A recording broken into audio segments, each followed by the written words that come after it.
ATN business and finance অনুষ্ঠানে সবাইকে আমন্ত্রণ জানাচ্ছি মিস মাজহারিন খান। দর্শক, পুরো সময় জুড়ে আমার 0281897666 ফোন নাম্বারটি খোলা আছে, আপনারা চাইলে সরাসরি টেলিফোনে আমাদের সাথে কথা বলতে পারেন। আজ আমরা শিক্ষার গুণগত মান পরিবর্তনে ও অর্থনীতিতে মাল্টিমিডিয়া ক্লাসরুমের ভূমিকা নিয়ে আলোচনা করার জন্য তিনজন বিশেষ ব্যক্তিকে স্টুডিওতে আমন্ত্রণ জানিয়েছি। আপনারা জানেন যে মাননীয় যে আমাদের প্রধানমন্ত্রী রয়েছেন সেখান থেকে অ্যাক্সেস টু ইনফরমেশনের যে প্রজেক্টটি এখন চলছে সেখানে মাল্টিমিডিয়া ক্লাসরুমের ভূমিকা অন্যতম। আর এই ক্লাসরুমের আওতায় প্রায় সারা দেশে 20,500 মাধ্যমিক ও উচ্চ মাধ্যমিক শিক্ষা প্রতিষ্ঠান ও মাদ্রাসায় laptop, internet, modem, multimedia projector screen, sound system প্রদান করা হচ্ছে। আর এই ব্যাপারে আসলে অর্থনীতিতে কতটুকু ভূমিকা রাখতে পারছে তা নিয়ে আমরা আলোচনা করার জন্য স্টুডিওতে আমন্ত্রণ জানিয়েছে আবুল কালাম আজাদ, প্রকল্প পরিচালক, শিক্ষায় তথ্য প্রযুক্তি প্রকল্প, শিক্ষা মন্ত্রণালয়। আমাদের সাথে রয়েছেন আসাদুজ্জামান, কনসালটেন্ট, শিক্ষা A2Y প্রোগ্রাম, প্রধানমন্ত্রীর কার্যালয়।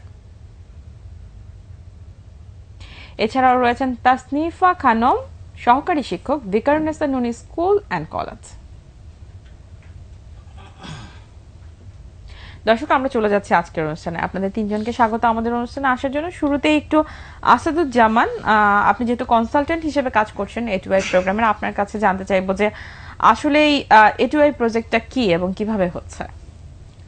অ্যাকচুয়ালি শিক্ষার গুণগত মান নিশ্চিতকরণে শিক্ষায় তথ্য প্রযুক্তির ব্যবহার খুবই গুরুত্বপূর্ণ এবং বিশ্বের অন্য কান্ট্রির সঙ্গে তাল মিলিয়ে প্রধানমন্ত্রীর কার্যালয়ের A2Y প্রোগ্রাম শিক্ষা মন্ত্রণালয়, প্রাথমিক গণশিক্ষা মন্ত্রণালয়ের সঙ্গে একসাথে কাজ করছে এবং শিক্ষায় তথ্য প্রযুক্তির সমন্বয় ঘটিয়েছে। 2012 সালের 20 মে মাননীয় প্রধানমন্ত্রী তথ্য প্রযুক্তি শিক্ষা নয় বরং শিক্ষায় তথ্য প্রযুক্তির ব্যবহার এই স্লোগানকে সামনে রেখে দেশের সকল শিক্ষা প্রতিষ্ঠানে মাল্টিমিডিয়া ক্লাসরুম উদ্বোধন করেন। উদ্দেশ্য ছিল যে শিক্ষাক্ষেত্রে যে গ্রাম শহর যে বৈষম্য, অর্থাৎ যে শহরের শিক্ষার্থী এক ধরনের শিক্ষণ প্রক্রিয়ার মধ্যে বেড়ে উঠছে, গ্রামের শিক্ষার্থী এক ধরনের শিক্ষণ প্রক্রিয়ার মধ্যে বেড়ে উঠছে, এই শেখানোর প্রক্রিয়ায় কীভাবে মাল্টিমিডিয়া ক্লাসরুম ইউজ করে আরও বেশি গুণগত শিক্ষা নিশ্চিত করা যায়। অর্থাৎ যেমন ঢাকার ভিকারুন্নেসা স্কুলের শিক্ষার্থী যে ডিজিটাল কন্টেন্ট ব্যবহার করছে, ঠিক কুড়িগ্রামের একজন শিক্ষার্থী যেন তার ক্লাসরুমে এই কন্টেন্ট পেতে পারেন, এই বৈষম্য দূর করার জন্যই আসলে মাল্টিমিডিয়া ক্লাসরুম তৈরি করা হয়। এবং যেটা হয়েছে যে কঠিন যে বিষয়গুলো যেমন বিজ্ঞান, ভূগোল, গণিত, ইংরেজি, ধর্ম, প্রত্যেকটা সাবজেক্টে যে কঠিন বিষয়গুলো সেই বিষয়ে ডিজিটাল কন্টেন্ট তৈরি করে টিচাররা ক্লাসরুমে পাঠদান করছেন। সেই ক্ষেত্রে আসলে আবুল কালাম আজাদ, আপনার কি মনে হচ্ছে যে প্রকল্প পরিচালক হিসেবে চ্যালেঞ্জগুলো কি রয়েছে এই প্রজেক্টের সবচেয়ে বড় চ্যালেঞ্জ? এই প্রকল্পের সবচেয়ে বড় চ্যালেঞ্জ হলো আমাদের শিক্ষক মণ্ডলী এবং শিক্ষা প্রতিষ্ঠান প্রধান তাদের মাইন্ডসেটটা পরিবর্তন করা। কারণ এখানে ল্যাপটপ, মাল্টিমিডিয়া প্রজেক্টর ব্যবহার করে পাঠদান, এখানে একটা প্রযুক্তির ব্যবহার আছে। এই প্রযুক্তির ব্যবহারের ক্ষেত্রে তাদের যেমন মাইন্ডসেটটা চেঞ্জ করতে হবে ইতিবাচকভাবে, তেমনি দরকার হলো যে এক্ষেত্রে আরেকটি যে একটা প্রযুক্তি ভীতি, এই প্রযুক্তি ভীতি কিন্তু আমাদের শিক্ষক মণ্ডলী তাদের মধ্যে কাজ করে। আর একটা হলো যে মাল্টিমিডিয়া ক্লাসরুম এটা যদি পরিচালনা করতে হয় তাহলে ডিজিটাল কন্টেন্ট তৈরি করা, একটু বাসায় বসে বা স্কুলে বসে, কলেজে বসে, লাইব্রেরিতে বসে একটু কাজ করা, এর জন্য সময় দিতে হয়।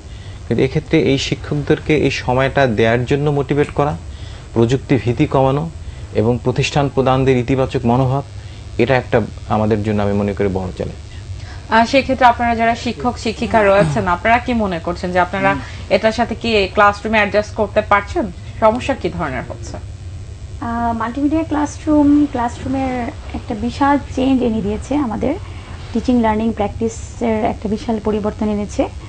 আগে ক্লাস নেওয়া হতো শুধু মুখে বলে, এখন শিক্ষার্থীরা দেখছে এবং শুনছে, তার মানে দুটি কাজ একসঙ্গে হচ্ছে, যার ফলে লার্নিং আউটকামটা অনেক কার্যকর হচ্ছে। আর সেক্ষেত্রে আমাদের সমস্যা বলতে প্রজেক্ট যেটা স্যার বলল যে আইসিটি ভীতি তো অবশ্যই কিছুটা কাজ করে, কিন্তু আমরা যাদের মধ্যে ভীতিটা কাজ করে না, যারা এক্সপার্ট টিচার, তারা যদি একটু সহযোগিতার হাত বাড়িয়ে দিয়ে, আমার মনে হয় এটা কোনো ব্যাপার না। কিন্তু আপনি একজন ভিকারুন্নেসা নূন সবচেয়ে বড় যে স্কুল সেটার সাথে আছেন, কিন্তু সারা বাংলাদেশে যে আমরা দেখছি যে 20,500 মাদ্রাসা, স্কুল, কলেজ সব মিলিয়ে সেখানে কিন্তু সবাই ইন্টারনেটের সাথে এতটা এক্সপার্ট না যেখানে তারা এভাবে শিক্ষা দান করতে পারবেন।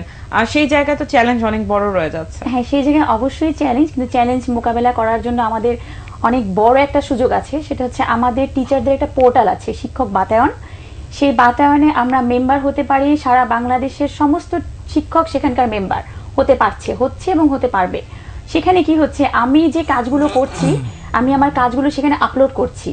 আপলোড করার ফলে সেখানে ইন্টারনেট কানেকশন যদি নাও থাকে, একটা কন্টেন্ট অথবা ভিডিও বা আমার কাজগুলি আপলোড করতে খুব বেশি ইন্টারনেট কানেকশনের দরকার হয় না। অল্প সময় তো তারা পাচ্ছে, বা কিছুটা সময় তো পাচ্ছে। যেমন আমাদের যে আপনার গ্রামীণ ফোন, বাংলালিংক, বিভিন্ন ধরনের যে টেলিকমিউনিকেশন ইয়েগুলো আছে, সেখান থেকে তো তারা কানেকশন পেতে পারে। পেয়ে যদি তারা অল্প সময়ের মধ্যে আমাদের কাজগুলো আপলোড করে নেয়, ডাউনলোড করে দেয়, সেটা দিয়েও তারা কাজ করতে পারে। তার ফলে কি হচ্ছে, আমরা যারা ঢাকা শহরে শিক্ষক আছি, আমরা আমাদের অভিজ্ঞতাটা শেয়ার করতে পারছি এই শিক্ষক বাতায়নের মাধ্যমে। সেক্ষেত্রে তো আসলে ক্লাসরুমে শিক্ষার্থী এবং ছাত্রছাত্রীর সম্পর্ক সবচেয়ে বেশি গুরুত্বপূর্ণ, এবং সেখানে যদি তারা মাল্টিমিডিয়া ক্লাসরুমের মাধ্যমে যদি ছাত্রছাত্রীকে বোঝাতে না পারে, সেই চ্যালেঞ্জটা কিন্তু অনেক বড় চ্যালেঞ্জ। আপনারা কতটুকু সেটা নিতে পারেন? যেটা আমরা করেছি A2I প্রোগ্রাম থেকে 2010 সাল থেকে পর্যন্ত প্রায় 55,000 শিক্ষক, প্রাথমিক এবং মাধ্যমিক পর্যায়ের শিক্ষক, তাদেরকে প্রশিক্ষণ দেওয়া হয়েছে যে কিভাবে ডিজিটাল কন্টেন্ট তৈরি করতে হয়, ক্লাসরুমে ব্যবহার করতে হয়। এবং তারা শিক্ষকরা এখন তাদের ক্যাপাসিটিও বিল্ড আপ হয়েছে। তারা এখন ওয়েবসাইটে ঢুকছে, ইউটিউবে ঢুকছে, অন্যান্য কান্ট্রির এক্সপিরিয়েন্স গ্যাদার করছে এবং অন্যান্য কান্ট্রির ডিজিটাল কন্টেন্টগুলো ডাউনলোড করে নিজ দেশের প্রেক্ষিতে, নিজ কালচারের প্রেক্ষিতে কাস্টমাইজ করে ডিজিটাল কন্টেন্ট তৈরি করছে। মানে আপনি পুরো স্কুল কলেজগুলোকে ইন্টারন্যাশনাল ভাবে চিন্তা করছেন যে কিভাবে বাংলাদেশের বাইরে অন্যান্য কান্ট্রিগুলো তাদের শিক্ষা ব্যবস্থা রান করছে। রাইট। এবং তারা যখন এই কন্টেন্টগুলো ডাউনলোড করে নিজ কালচারের প্রেক্ষিতে কাস্টমাইজ করছে এবং ক্লাসরুমে ব্যবহার করছে, এখানেই শেষ নয়। তারা কিন্তু এই কন্টেন্টগুলো, যেটা আপা বললেন যে শিক্ষক বাতায়ন, যেটা গভর্নমেন্টের পোর্টাল, যেটা ব্রিটিশ কাউন্সিলের সহায়তায় গভর্নমেন্ট নির্মাণ করেছে, teachers.gov.bd, ওখানে শিক্ষক আপলোড করছেন। অর্থাৎ ঢাকাস্থ একজন শিক্ষক যদি আপলোড করেন, নীলফামারীর একজন শিক্ষক বা খুলনার একজন শিক্ষক বা বাগেরহাটের একজন শিক্ষক সহজেই কিন্তু সেটা ডাউনলোড করে তার ক্লাসরুমে পাঠদান করতে পারছেন। অর্থাৎ যেখানে ইন্টারনেটের ধীরগতি, সেখানে কিন্তু সে পার্শ্ববর্তী ডিজিটাল সেন্টারে গিয়েও কন্টেন্ট ডাউনলোড করে ক্লাসে পড়াতে পারছেন। কিন্তু সেক্ষেত্রে যে বিষয়টি হয় যে ট্রেনিং কিন্তু একটা অনেক বড় চ্যালেঞ্জ, কারণ যদি ছেলে মেয়ে এবং সেই সাথে শিক্ষকদেরকে ট্রেনিং এর মাধ্যমে উপযুক্ত ব্যবস্থা না করা হয়, তাদের ক্ষেত্রে কিন্তু সেটি আপনারা যে প্রজেক্টের কাজ করছেন সেটি অনেক ক্ষেত্রে ব্যাহত হতে পারে। এখন দেখেন, আমাদের যে প্রকল্পটা শিক্ষা ICT প্রকল্প, এই প্রকল্পের মাধ্যমে প্রায় 20,000 শিক্ষককে ডিজিটাল কন্টেন্ট তৈরি এবং মাল্টিমিডিয়া ক্লাসরুম কিভাবে নিতে হয় এর উপরে প্রশিক্ষণ দেওয়া হয়েছে, 12 দিনের প্রশিক্ষণ। এরপরে ADB সহযোগিতা আরেকটি প্রকল্প TQI2, সেই TQI2-র মাধ্যমে ইতিমধ্যে প্রায় 15,000 শিক্ষককে ট্রেনিং দেওয়া হয়েছে। এটা শুধু মাধ্যমিক সেকশনের কথা বলছি আমি। এবং এই যে প্রশিক্ষণ দেওয়া হয়েছে, এই প্রশিক্ষণটা কিন্তু ডিজিটাল কন্টেন্ট শুধু তৈরিই না, কিভাবে ক্লাসরুমটাকে স্টুডেন্ট সেন্টার্ড করা যায় এই মাল্টিমিডিয়া ব্যবহার করে, ডিজিটাল কন্টেন্ট ব্যবহার করে, এই বিষয়ে এখানে ট্রেনিংটা দেওয়া হচ্ছে। এবং ট্রেনিং এর মূল লক্ষ্য হলো, আমরা বলতেছি যে লার্নিং বাই, যে সিইং, ওয়াচিং বা ভিজুয়ালাইজ করলে লার্নিংটা অনেক টেকসই হয়, এবং সেই বিষয়টাকে কিন্তু ট্রেনিং দেওয়া হচ্ছে। তবে একটা বিষয় আমি একটু সবাইকে বলবো, যেটা আমি মেসেজটা সবাইকে দিতে চাই, যে আমরা কিন্তু পাঠ্যপুস্তকের বিভিন্ন বিষয়ের যে জটিল এবং অ্যাবস্ট্রাক্ট যে বিষয়বস্তু আছে, সেই বিষয়বস্তু সংশ্লিষ্ট কনসেপ্টটাকে ইজি বা ক্লিয়ার করার জন্য আমরা কিন্তু ডিজিটাল কন্টেন্ট মাল্টিমিডিয়া ক্লাসরুম ব্যবহার করছি। বাট লার্নিং বাই ডুইং, হাতে কলমে কাজ করা, প্র্যাকটিক্যাল রুমে গিয়ে কাজ করা, মাঠে গিয়ে কাজ করা, অর্থাৎ হাতে কলমে কাজ করে যে শেখা, learning by doing, learning by making, এটাকে কিন্তু আমরা সবচেয়ে বেশি গুরুত্ব দিচ্ছি। আর ডিজিটাল কন্টেন্ট মাল্টিমিডিয়া ক্লাসরুমটা হলো শুধুমাত্র তাদের কনসেপ্টটা ক্লিয়ার করার জন্য। ডেভেলপমেন্টের জন্য আপনি চাচ্ছেন যে সরাসরি হাতে কলমে ছেলেমেয়েরা শিখুক, এবং যে এই জায়গায় জটিলতা তৈরি হয় সেটি মাল্টিমিডিয়া ক্লাসরুমের মাধ্যমে কনসেপ্ট ক্লিয়ার হবে। আমি টেলিফোনে যাব। হ্যালো হ্যালো হ্যালো, আসসালামু আলাইকুম। আমি খন্দকার মাহবুবুর রহমান, ফরিদপুরের কাজীদের সরকারি প্রাথমিক বিদ্যালয়ের প্রধান শিক্ষক বলছিলাম। জি, আমরা শুনতে পাচ্ছি। আমরা সরকারি উদ্যোগে ওই ডিজিটাল কন্টেন্ট তৈরির জন্য মে মাসে আমরা প্রাইমারি টিচার ইনস্টিটিউট ফরিদপুরে প্রশিক্ষণ নিয়েছিলাম, কিন্তু দীর্ঘ 6 মাস অতিবাহিত হলেও আমরা সেই ডিজিটাল কন্টেন্ট তৈরির জন্য ল্যাপটপ বা প্রজেক্টর পাইনি। আসলে আমাদের প্রশিক্ষণের এই কার্যকারিতাটা আসলে আমরা শ্রেণীকক্ষে বাস্তবায়ন করতে পারছি না। তাই এই ব্যাপারে সরকারের আসল কোনো উদ্যোগ আছে কিনা, এখানে যারা উপস্থিত রয়েছেন কাইন্ডলি যদি একটু বলেন। জি ধন্যবাদ আপনাকে। আমি আসলে এই চ্যালেঞ্জের কথাই বলছিলাম। আসাদ, আপনি যদি একটু উত্তর দিতেন। অ্যাকচুয়ালি প্রাথমিক গণশিক্ষা মন্ত্রণালয়ের সঙ্গে A2I প্রোগ্রাম কাজ করছে প্রাথমিক বিদ্যালয়ে মাল্টিমিডিয়া ক্লাসরুম স্থাপন এবং ডিজিটাল কন্টেন্ট বিষয়ে প্রশিক্ষণ দেওয়ার বিষয়ে। এ যাবৎকালে মোট দেশের প্রত্যেকটি উপজেলার মডেল প্রাথমিক বিদ্যালয় সহ 3টি প্রাথমিক বিদ্যালয়ে মাত্র মাল্টিমিডিয়া ক্লাসরুম স্থাপিত হয়েছে। গভর্নমেন্টের ইতিমধ্যে আরও একটা বড় সংখ্যক শিক্ষকদের প্রশিক্ষণ দেওয়া হয়েছে, কিন্তু ইকুইপমেন্ট এখনো প্রকিউরমেন্টের পর্যায়ে রয়েছে। ওনার প্রশ্নটা ছিল উনি 6 মাস আগে প্রশিক্ষণ দিয়েছেন, এখনো পর্যন্ত উনি এই ইকুইপমেন্ট গুলো পাননি, কিভাবে পাবেন? উনি একজন প্রধান শিক্ষক। যেহেতু শুধুমাত্র 3টি স্কুলে চালু করা হয়েছে মাল্টিমিডিয়া ক্লাসরুম, বাকি স্কুলগুলোর প্রশিক্ষণ পর্যায়ক্রমে চলছে এবং ইকুইপমেন্ট প্রকিউরমেন্ট পর্যায়ে রয়েছে। প্রকিউরমেন্ট শেষ হলেই তারা ইকুইপমেন্ট পাবেন। কতদিন সময় লাগতে পারে ওনাদের জন্য? এইটা অ্যাকচুয়ালি প্রাথমিক গণশিক্ষা মন্ত্রণালয়ের সঙ্গে আলাপ করে জানাতে হবে। বাট আমরা কি ওনাদেরকে বলতে পারি যে খুব দ্রুত সময়ের মধ্যে পাবে? যদি না পারে ওনাদের আসলে কমপ্লেইন করার কি কোনো কমপ্লেইন বক্স আছে বা যোগাযোগ করার কোনো যেটা করতে পারেন, তার যে উপজেলায় উপজেলা শিক্ষা অফিসার আছেন বা জেলা পর্যায়ে জেলা প্রাথমিক শিক্ষা অফিসার আছেন, সেখানে সে বললে এটা ওখান থেকে সেন্ট্রাল পর্যায়ে আমাদের কাছে আসতে পারে। আমরা আশা করছি যে দর্শক যে ফোন করেছিলেন উনি ওনার প্রশ্ন পেয়ে গেছেন। আমরা আরেকটা টেলিফোনে যাচ্ছি। হ্যালো। হ্যালো, আসসালামু আলাইকুম। ওয়ালাইকুম আসসালাম। কোথা থেকে বলছেন? আমি আমিনুল ইসলাম, জেলা শিক্ষা অফিসার সাতক্ষীরা বলছি। জি আমিনুল, আমরা শুনতে পাচ্ছি। জি ধন্যবাদ আপনাকে। আমি একটা প্রশ্ন করতে চাই। হ্যালো। জি আমরা শুনতে পাচ্ছি, আপনি প্রশ্ন করুন। Thank you. আমরা অত্যন্ত আনন্দিত যে এই জন্য একটি প্রোগ্রাম সরাসরি লাইভ কাজ করছে এটিএন বাংলা। আমরা জেলা শিক্ষা অফিসের পক্ষ থেকে আপনাদেরকে সাধুবাদ জানাই। এখানে আমাদের উপস্থিত আছেন যিনি কনসালটেন্ট হিসেবে আমাদের এই জেলাতে মাত্র কদিন আগে এই প্রোগ্রামটা করে গিয়েছেন। আমরা অনেক উজ্জীবিত এটাতে। তো আমরা একটা জানতে চাচ্ছি যে আমরা যারা ভালোভাবে মাল্টিমিডিয়া ক্লাসরুম মনিটরিং করছি তাদের জন্য কোনো ইনসেনটিভ আছে কিনা? জি ধন্যবাদ আপনাকে। আসাদ, আপনার কাছে জানতে চাচ্ছেন। এই বিষয়ে দুটি উদ্যোগ গৃহীত হয়েছে। প্রথমত হলো চলতি মাস থেকে দেশের প্রত্যেকটি জেলায় ডিজিটাল উদ্ভাবনী মেলা অনুষ্ঠিত হচ্ছে এবং এই মেলায় যেমন স্টল থাকবে, প্যাভিলিয়ন থাকবে, সেমিনার থাকবে, পাশাপাশি যারা ভালো করছে মাল্টিমিডিয়া ক্লাসরুম পরিচালনায় অগ্রণী প্রতিষ্ঠান, মাদ্রাসা, হাই স্কুল, আবার যারা শিক্ষা অফিসার রয়েছেন ভালো করছেন মনিটরিং মেন্টরিংয়ে, তাদেরকে পুরস্কারের ব্যবস্থা রয়েছে। দ্বিতীয়ত আগামী 9 থেকে 12 ফেব্রুয়ারি 2015 ঢাকাতে ডিজিটাল ওয়ার্ল্ড 2015 অনুষ্ঠিত হচ্ছে। এই ডিজিটাল ওয়ার্ল্ড মাননীয় প্রধানমন্ত্রী হয়তো এটা লঞ্চিং করবেন। সেখানে অংশগ্রহণ করতে পারবে কারা কারা? সেখানেও সারা বাংলাদেশ থেকে যারা তথ্য প্রযুক্তি নিয়ে কাজ করে তারা অংশগ্রহণ করবেন এবং এখানেও যারা মাল্টিমিডিয়া ক্লাসরুম নিয়ে ভালো করছেন, শিক্ষক, ভালো শিক্ষা অফিসার এবং বিদ্যালয়, তারা পুরস্কৃত হবেন জাতীয়। শিক্ষার্থীদের জন্য এবং শিক্ষকের জন্য আলাদা কোনো বুথ থাকবে যেখান থেকে তারা সব ধরনের ইনফরমেশন জানতে পারবে? অবশ্যই থাকবে। আরেকটি বিষয় একটু জানতে চাইবো যে আজাদ, কত কোটি টাকার ফান্ড ছিল এটি এবং কত টাকার মধ্যে আসলে আপনারা শেষ করতে পারবেন এই প্রজেক্ট কত দিনের মধ্যে?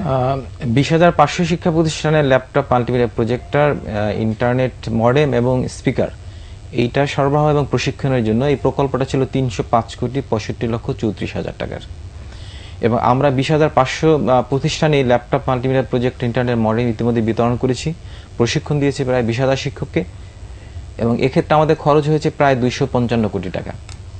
এছাড়াও কি আপনাদের আরো ফান্ডের দরকার আছে সামনে? আমাদের আসলে 50 কোটি টাকার মতো আনস্পেন্ড বা সাশ্রয় হয়েছে এই প্রকল্পে এবং সেই সাশ্রয়কৃত অর্থে অতিরিক্ত প্রতিষ্ঠানকে সাপোর্ট দেওয়া যায় কিনা এই বিষয়টা মন্ত্রণালয় প্রক্রিয়াধীন আছে।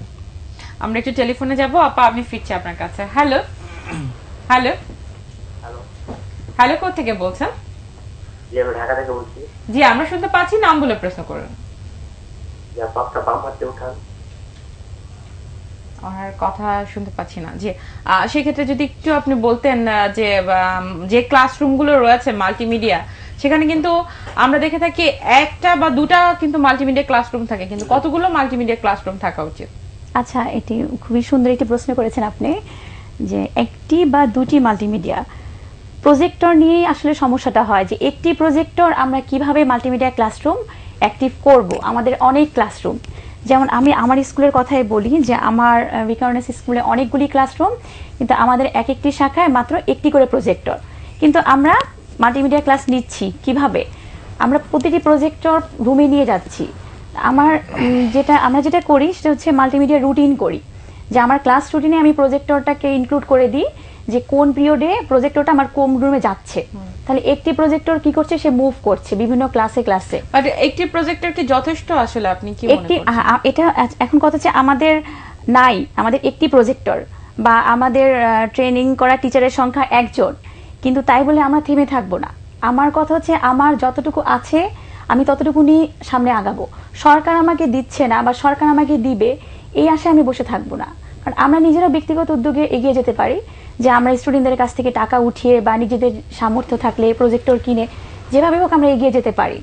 আর একটি প্রজেক্টর দিয়ে কষ্ট হলেও কিন্তু সম্ভব হচ্ছে, থেমে থাকছি না আমরা ক্লাসে মুভ করছি।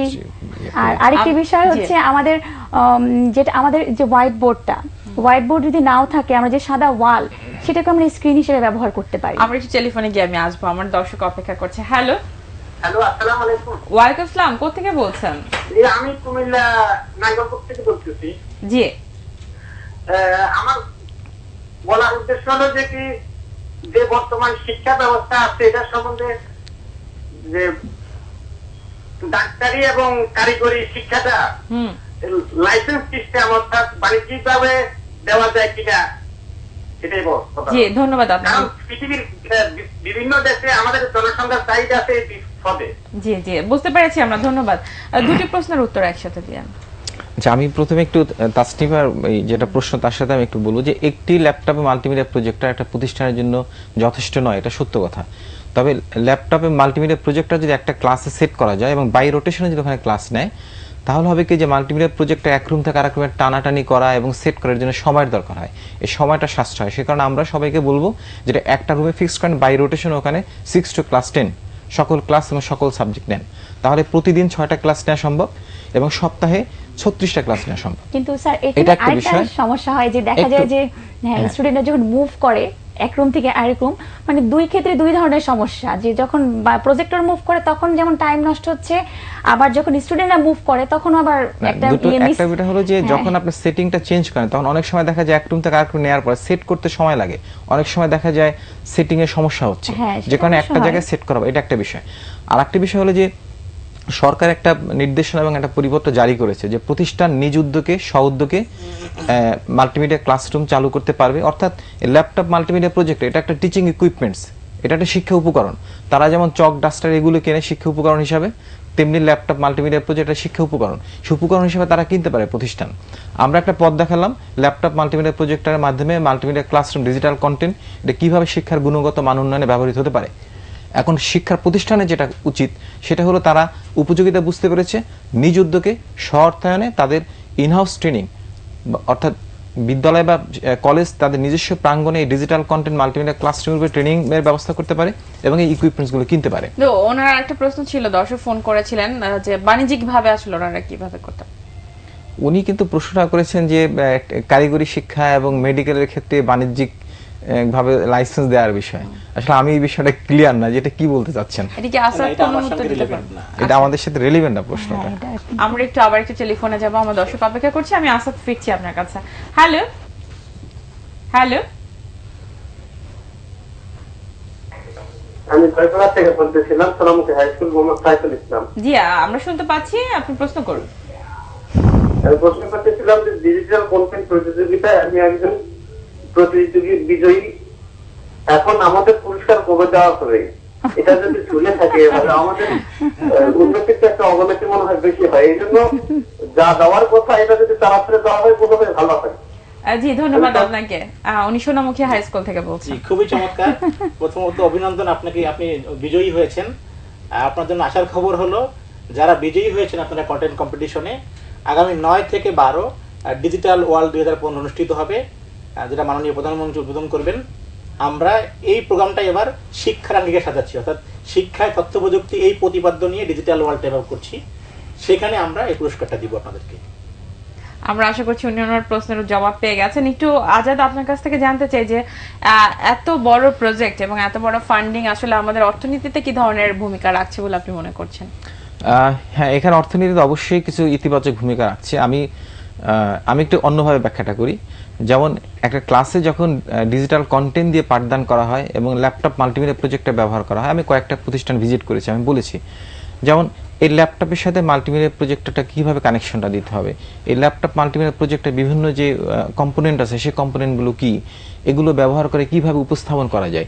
এই যে ল্যাপটপ মাল্টিমিডিয়া প্রজেক্টর ব্যবহার করে উপস্থাপন করা, নান্দনিক উপস্থাপনা, এটা কিন্তু শিক্ষার্থীরা একেবারে ছোট স্কিল ডেভেলপমেন্টের একটি জায়গা তৈরি হয়ে তারা যাচ্ছে। মাধ্যমিক পর্যায়ে, প্রাথমিক পর্যায়ে থেকে কিন্তু তার স্কিল ডেভেলপমেন্টের সুযোগ পাচ্ছে, যেটা আমরা চাকরি জীবনে আসার পরে আমাদের ট্রেনিং নিয়ে এসে যেটা করতে হয়েছে, আর শিক্ষার্থীরা কিন্তু এখন প্রাইমারি এবং মাধ্যমিক পর্যায়ে থেকে পাচ্ছে।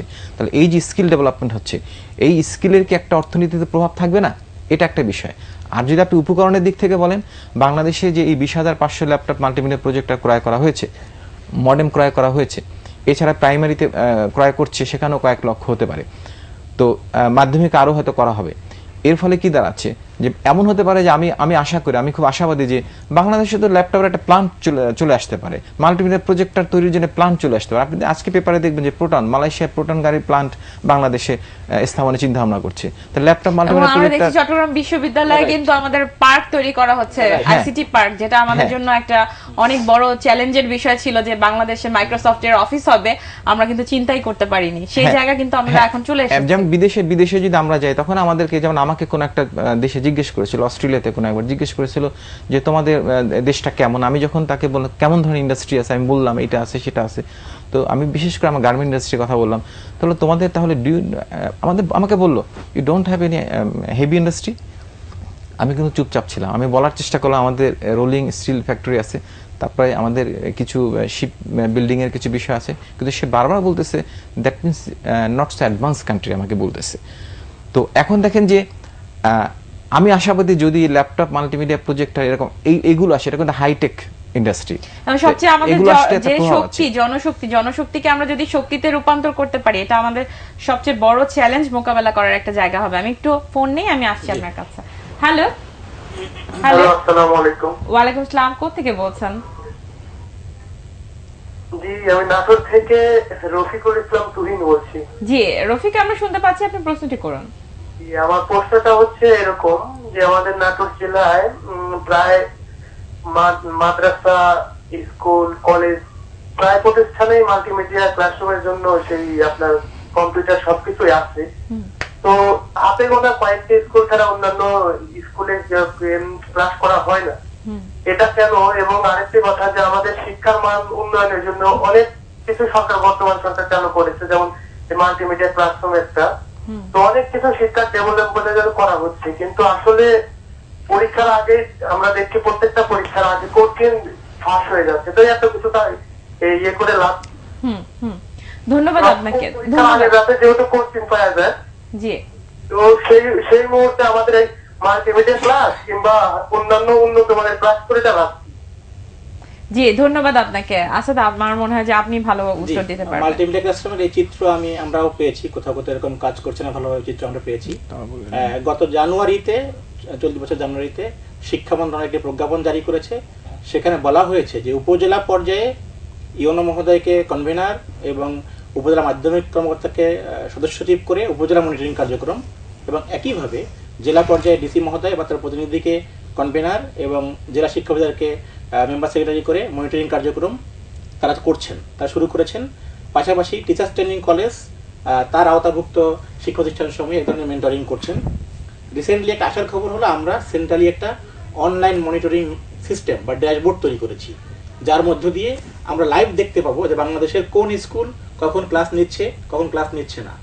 একইভাবে ডিস্ট্রিক্টের ক্ষেত্রেও তাই, উপজেলার ক্ষেত্রেও তাই, তারা দেখতে পাবেন তার উপজেলা বা তার আওতাধীন কোন বিদ্যালয় এখন ক্লাস নিচ্ছে, কোনটা নিচ্ছে না, কোনটা গত এক মাসে কতগুলো ক্লাস নিয়েছে।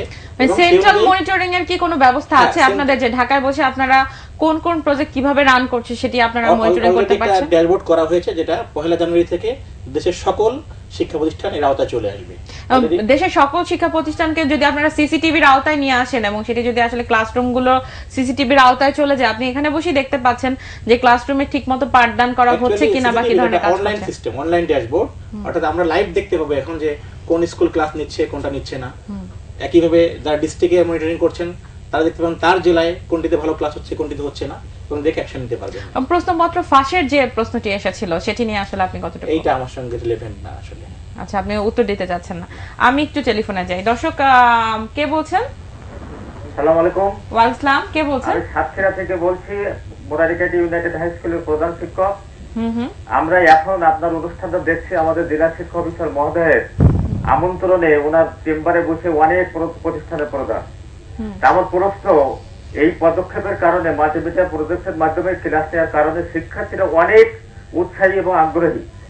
এই ধারাবাহিকতা বজায় রাখার জন্য গভর্নমেন্টের কি পদক্ষেপ আছে, এবং আমাদের বর্তমান জেলা শিক্ষা অফিসার মহোদয় ইনার পরিদর্শনের মাধ্যমে বা ইনার উৎসাহিতর কারণে আমাদের সাতক্ষীরা জেলা অনেক এগিয়ে গেছে এবং স্কুলগুলো মোটামুটি ধারাবাহিকতা বজায় রেখে সকল কার্যক্রম। কিন্তু আপনারা যেহেতু সবাই একসাথে বসে এই অনুষ্ঠানটি দেখছেন, আপনাদের পক্ষ থেকে কি কোনো প্রস্তাবনা আছে প্রধানমন্ত্রীর কার্যালয়ে যে সরাসরি প্রধানমন্ত্রীর সাথে আলোচনা করে আরো কিভাবে ডেভেলপ করা যায়, এরকম কোনো প্রস্তাবনা আপনাদের পক্ষ থেকে আছে?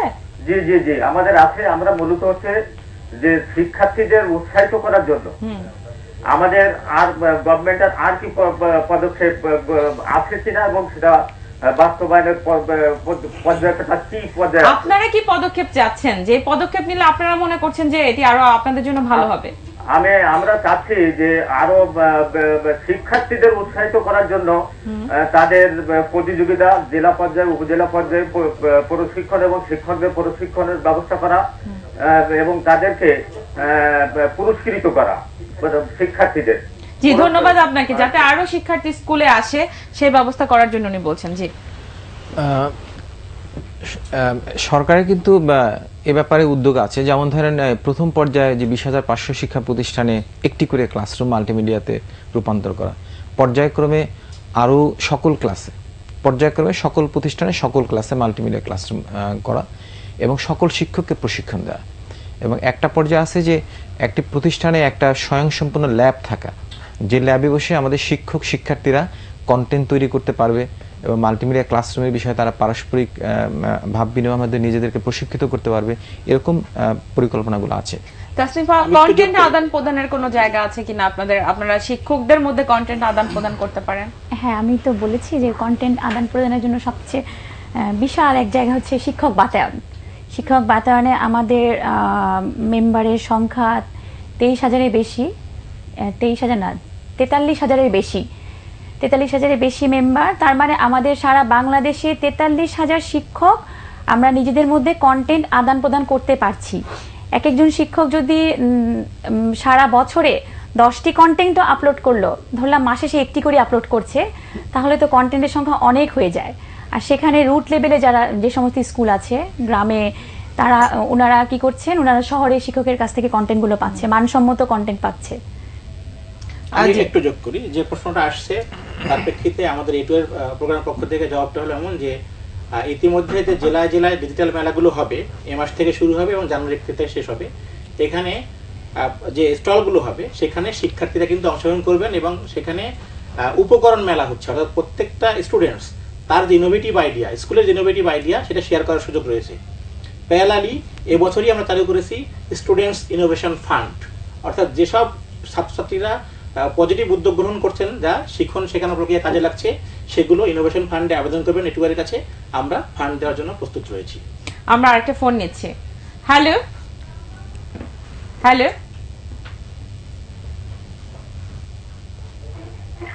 হ্যালো, আসসালামু আলাইকুম। ওয়ালাইকুম আসসালাম। আচ্ছা, আমি ঈশ্বরের গ্রুপ থেকে কথা বলছিলাম। আমি পারভিন। জি পারভিন, আমরা শুনতে পাচ্ছি। আচ্ছা, আমি একটা কলেজে জয়েন আছি আপু। আপনার কাছে ক্লাসরুমের বিষয়ে একটা কথা বলছেন। এক্ষেত্রে আসলে ক্লাসরুম যখন শিক্ষার্থীদের ক্লাসরুম সম্পর্কে আমরা জানাবো, তখন সেই শিক্ষকদেরও তো কিছুটা প্রয়োজন আপু। ট্রেনিং এর বিষয়ে কথা বলছেন আপনি, রাইট? আমরা ট্রেনিং এর বিষয়ে, হ্যাঁ ট্রেনিং এর বিষয়ে অবশ্যই কথা বলছি, কিন্তু ট্রেনিং তো তখনই আসবে যখন আমরা মানসম্মত একটা স্যালারি পাবো। আসলে যদি আমার কথাটা আপনাদের ওটা প্রাসঙ্গিক নয়, তারপর কিছুটা হলেও আমি একটু আপনাদের সাথে কথা বলতে পারি, প্লিজ লাইক কাটবেন না। জি জি, আমরা শুনতে পাচ্ছি। যারা কিন্তু ভুক্তি নয়, 4-5 বছর হলো আমরা কাজ করছি। আর এখানে আরো আরো আছে যারা 10 বছর হলো কাজ করছে, কিন্তু আমাদের তো একটা বেনিফিটের প্রয়োজন আছে, নাকি? আমরা চাচ্ছি যে আমরা আমাদের সরকার অন্তত এই কাজটুকু করুক যে আমরা আমাদের এপি ভর্তি করবো। যদি এপি ভর্তি না করতো সেক্ষেত্রে তো তাহলে আমরা কেমন আর এই পারভিন, আমরা বুঝতে পেরেছি যে আপনারা আসলে প্রথমে যারা শিক্ষক রয়েছেন তাদের বেতন ভাতার আসলে বিষয়টি তারা চাচ্ছেন যে তাদেরকে যাতে আগে ভালো রাখা হয়, তারপর তারা বেটার সার্ভিস দিতে পারবে শিক্ষার্থীদের জন্য। যদিও এটা বিষয়টা আজকের প্রসঙ্গের সাথে সম্পর্কিত নয়, তারপর আমি বলবো যে আমাদের মাননীয় শিক্ষামন্ত্রীর উদ্যোগে, তার যথেষ্ট উদ্যোগ আছে এবং তার উদ্যোগ এবং মাননীয় প্রধানমন্ত্রী ঐকান্তিক প্রচেষ্টার কারণে আপনি লক্ষ্য করেছেন যে আমাদের শিক্ষকতা পেশায় যারা আছেন তাদের কিন্তু বিভিন্ন ধরনের সুযোগ সুবিধা আগের চেয়ে বৃদ্ধি করা হচ্ছে এবং প্রশিক্ষণে কিন্তু অনেক বৃদ্ধি করা হচ্ছে। এখন আসলে একবারে তো অনেক কিছু করা সম্ভব হবে না, বাট এটা আস্তে আস্তে করা হচ্ছে এবং হবে। আমরাও আশা করছি মানুষ গড়ার কারিগর যারা আসলে তাসনিফার মতো রয়েছেন সারা বাংলাদেশের শিক্ষক শিক্ষার্থীরা, তাদের আসলে যদি আপনারা ব্যবস্থা করতে পারেন, আরো বেশি আধুনিকায়ন করার জন্য তাদেরকে স্কিল ডেভেলপমেন্টের জায়গা তৈরি করে দেন এবং আরো বেশি সহজে কিভাবে পাঠদান করতে পারে, আমরা আশা করছি আমাদের যে জনশক্তি সেটি আসলে শক্তিতে রূপান্তরিত হবে এবং শিক্ষার ব্যবস্থা উন্নয়নে আরো অর্থনীতিতে অনেক বেশি ভূমিকা রাখবে। এটা একটা জিনিস দেখবেন যে আমাদের কিন্তু মাননীয় শিক্ষামন্ত্রী, সম্মানিত শিক্ষা সচিব এখন যিনি আছেন, তারা কিন্তু উভয়ে খুবই সচেষ্ট যে শিক্ষকদেরকে বিদেশে পাঠানো, বিদেশে শিক্ষা ব্যবস্থা দেখা, সেটা দেখে তাদের একটা ইতিবাচক পরিবর্তন এবং বাংলাদেশে তার একটা ছোঁয়া, এ ব্যাপারে কিন্তু তারা যথেষ্ট উদ্যোগী এবং আমি মনে করি যে এটা হচ্ছে এবং ক্রমান্বয়ে উন্নতিটা হবে। আপনাদের তিনজনকে অসংখ্য ধন্যবাদ আমাদেরকে সময় দেওয়ার জন্য। দর্শক, শেষ করছি এটিএন বিজনেস এন্ড ফাইন্যান্স।